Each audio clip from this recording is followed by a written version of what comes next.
loves me.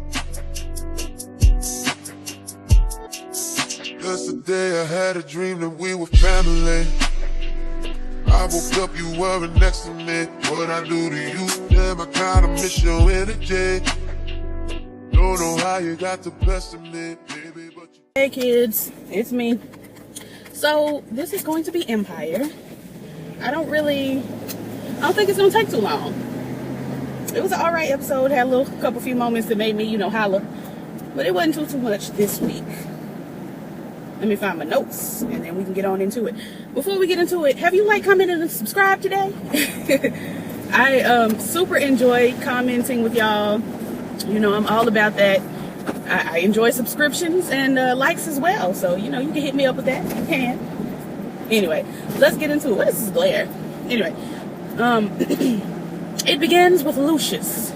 And old Lucy's getting ready to take a bath, and Dr. Demi is finna take his leg off. Now, I'm like, what is this symbolism here? You got Lucious sitting up here and Dr. Demi down, you know, by his privacies. I'm like, what is we finna do? It made me nervous. But she was finna take off his leg. He said, you know what? Let me try to do it by myself.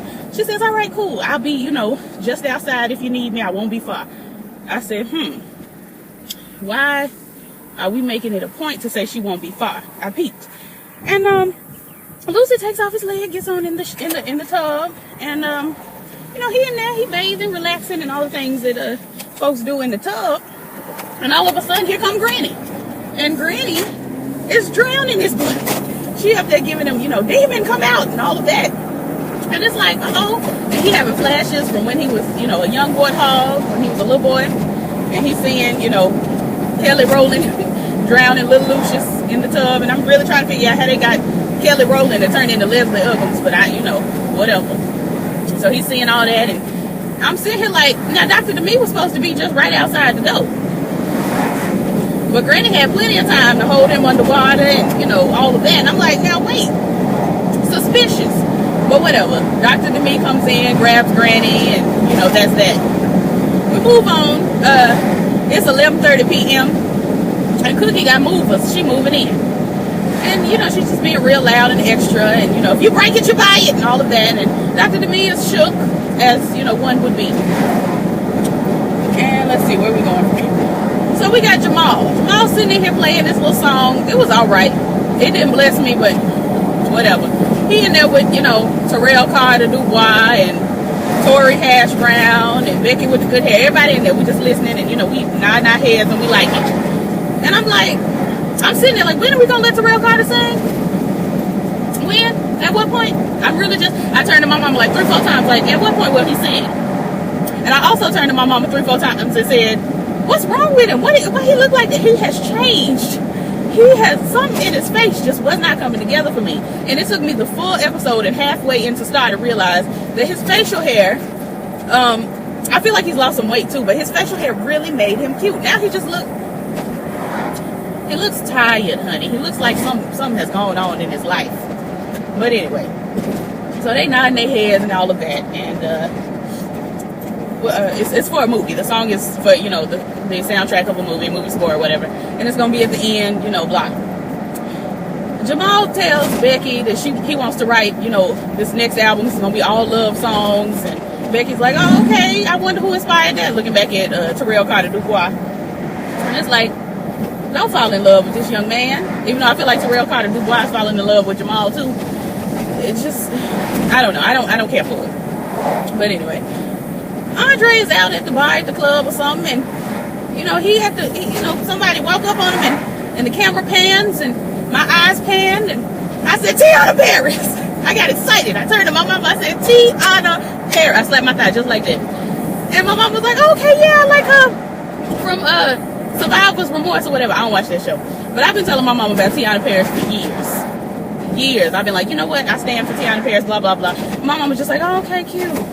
Now she watching all Survivor's Remorse. She want to be excited like me. I'm not having it. It's fake, and I won't stand for it. Anyway, I'm living for Tiana Paris. And then they go into the bathroom, and they getting ready to do some things, but Andre can't get a situation together. And it's this new medicine, and Tiana Paris tells Andre, you know, tell your doctor, you know, he made you miss out on the best piece of egg you ever had. And I was like, oh, okay, tragic. How sad.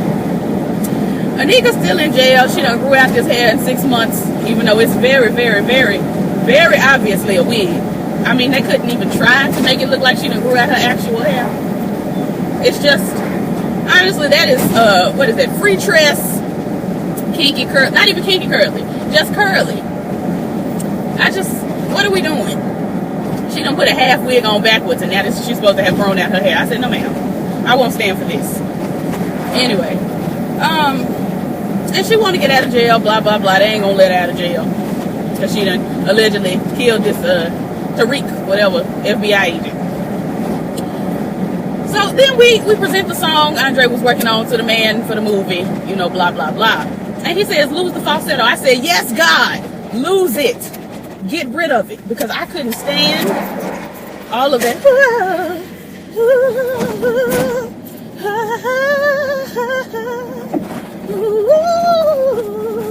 Because, you know, he got all that in there. I can't stand that. When Andre gives me a good old-fashioned chest voice, I be living. I be like, all right, yes, heavy is the head that wears the crown. Where's the crown? I said, heavy is the head that wears the crown. Hey, I said, heavy is the head that wears the crown. I mean, he really be giving it to me, and I be like, all right, heavy is the head that wears the crown. Like, I be living for it. But when he be doing all that falsetto, I just be like, old MacDonald had a farm, E-I-E-I-O, and on that farm he had a goat, E-I-E-I-O. Like, that's really how I be with a bad here and a bad there, here a bad everywhere, a bad. Old MacDonald had a farm, E-I-E-I-O.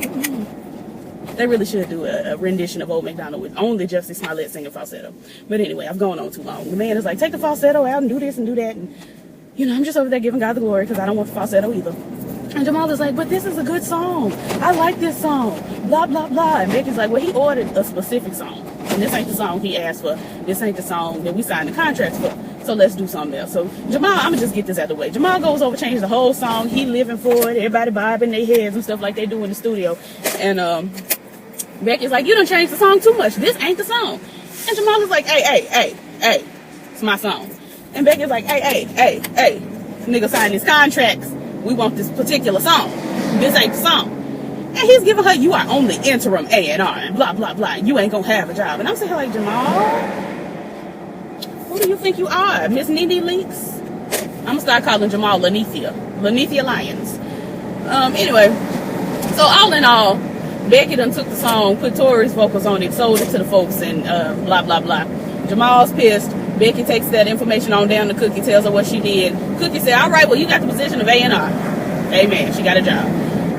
And anyway, for some reason, okay, so Becky goes over to the other studio with Hakeem. Becky's playing this little beat. I thought it was a cute enough beat. And Hakeem was like, it's too soft. Hakeem, did you know you had on a diamond choker last week? And a glittery vest? And you was giving body rolls and booty shakes? But the beat was too soft. Okay, Hakeem. Okay, sis. Sure. The beat was what was too soft. Not you and your glitters and your booty shakes and your diamond chokers and carrying on. That's not what's too soft. The beat was. Fine. Anyway, so Becky is like, now. Do better. Play this. Do that. Blah, blah, blah. And top drip drop. And he was like, drip drop was soft too. It was a pop song. Blah, blah, blah. Don't nobody care, Hakeem. Don't nobody care. You not a gangster rapper. You grew up rich. What is you talking about? What is you talking about? Anyway, so Becky convinces him to do that song, but he's like, okay, but I'm gonna do this song first. I gotta get this beat out of my head. So he playing this little beat. He over there, he got his fingers all daintily playing with the knobs and the keys. I said, this boy, he is really giving me, hey. He's giving me, hey. Like, what do you do? What is all of this? Stop all this. I mean, or come out, one or the other. But all this dissing your gay brother and then turning around wearing diamond chokers and the like, I'm tired. I'm so tired. But anyway, so he does this little song. I don't know who he was dissing on the song. He was dissing somebody, but I was unaware of who it was. Because I wasn't paying attention. Anyway, let's see. So we all, you know, Dwight and Dr. Demi go on down to a restaurant that he really loves. And the man that owns the restaurant or manages or whatever, I'm assuming he owns it, was like, hey, you only come over here with Eddie, blah, blah, blah, da-da-da-da. And Dr. Demi is like, who is Eddie? Eddie Kincaid. I don't know. Eddie somebody.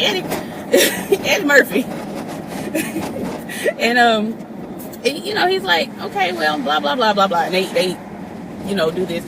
Dwight said he got to go to the bathroom, and then he gets up and asks the owner man, where can I find Eddie? How can I get in touch with Eddie?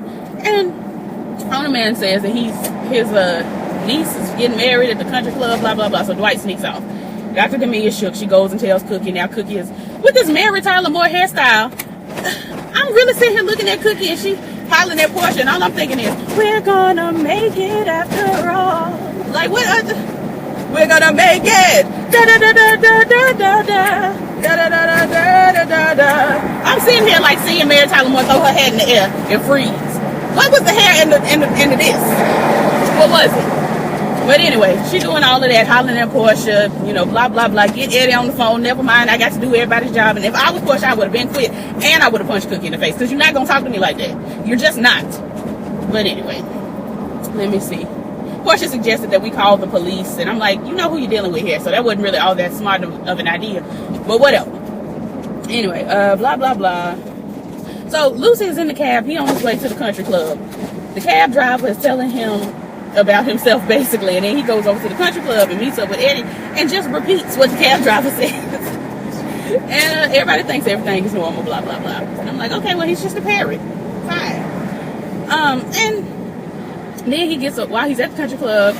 Eddie's like, hey, tell that story about this situation that happened, blah blah blah. And Dwight is like, you tell it better than I do, man. Go tell it. So he's telling about how he done beat up this dude, stuffed him in the trunk, and all of that. And Dwight is having Lucious flashbacks and all of that. And I'm just like, why is it so hard for Dwight to believe that Lucious was evil or whatever, you know, when you see it firsthand. You see the flashbacks. So why are you still going into that, trying to turn me into, oh, something's on fire. Oh, Jesus. That's a big fire, too. I'm just hoping ain't none of my folks. But he's like, they trying to turn me into a monster, blah, blah, blah. And it's like, son, you were the monster yourself. You can see it. You can have these flashbacks and know. But whatever. Let's see. Parched, who is the lawyer, Thirsty. Parched comes on over to the jailhouse, and Parched and Mary Tyler Cookie Lion Moore goes over to the jailhouse, and they talking to Nyca and her half wig on backwards. And, you know, she's like, I know these things, and I know who killed Bunky and blah, blah, blah, and blah. And I'm just like, I don't care about this. So eventually Parch comes to Anika's defense. They trying to, you know, say that she killed Tariq in self-defense. And it's like, she didn't kill Tariq, but okay.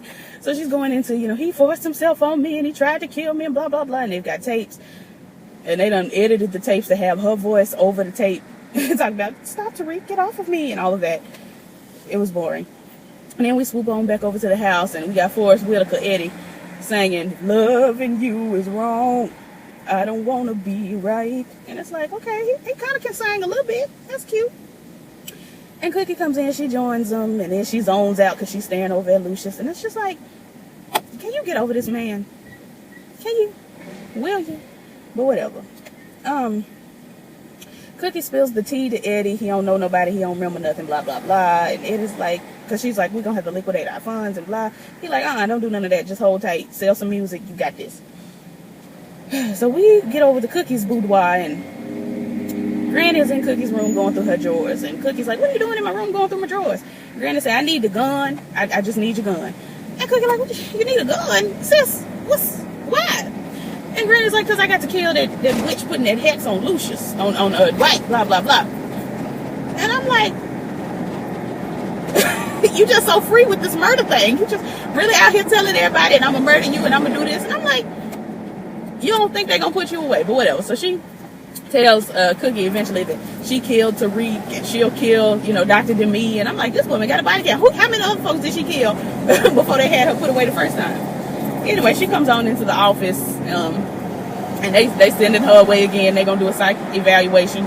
She runs up, grabs Dr. Demi by the throat, and, you know, I'll kill you, blah, blah, blah. You know, you put the hex on my son, evil and demons, and in terms of Lucious, from the day you were born, I knew you had evil inside you, and I tried to exercise it every chance I got, and blah, blah, blah. And I'm like, well, where'd he get the evil from, sis? Where did it come from? It must have came from you, right? Anyway, we swoop over to back to the Empire, the building, the office building, and the police come by, and we find out Tiana Paris is a detective, and blah blah blah. Dre is shook, and she didn't know who he was, and she just found out this morning, and blah, blah, blah, blah, blah. They can't find Nia alone. They're trying to find, you know, her whereabouts, blah, blah, blah, blah, blah. I forgot to say, when Cookie gave Becky the title of A&R, she got a 30% increase on her check, and I said, amen. Amen.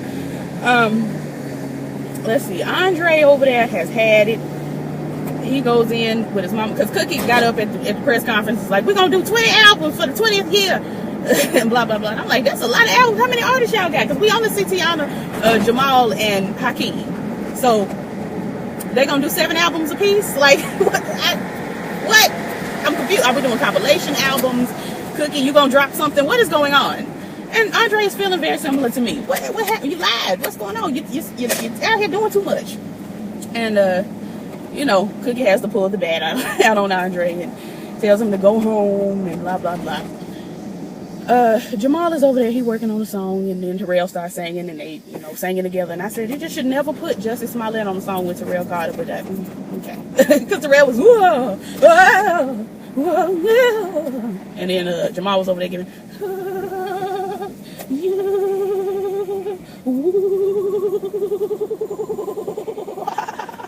and I'm like, it's not smooth, it's not smooth. It's not delicious and delectable, but whatever. So we get a glimpse of Tiana. Tiana's in what's the boy's name? Hakeem's apartment, bonding with this woman's baby. And I'm like, how did we get here? Because she didn't even want to deal with the baby. And now we bonding, rocking the baby and carrying on. Nyca comes by, she still ain't took off this half wig. And she, you know, Hakeem opens the door and steps to the side so Nyca can see this other woman holding her baby. I'm just like, okay. Let me see. Dr. Demi says she gonna leave. Lucious done woke up out of a cold sweat because he felt in his spirit something rumbling. And Dr. Demi says she's going to leave. She's arranged for somebody else to come by and do the things that she does and all of that. And he's just like, no, don't leave me. You're the only person who make me feel safe. Blah, blah, blah, blah. And she grabs him and pulls his head on into her bosom and gives, okay, all these parking spaces. And you're going to park right in front of me. And crooked at that. And she's giving, you know, I'm not going to leave.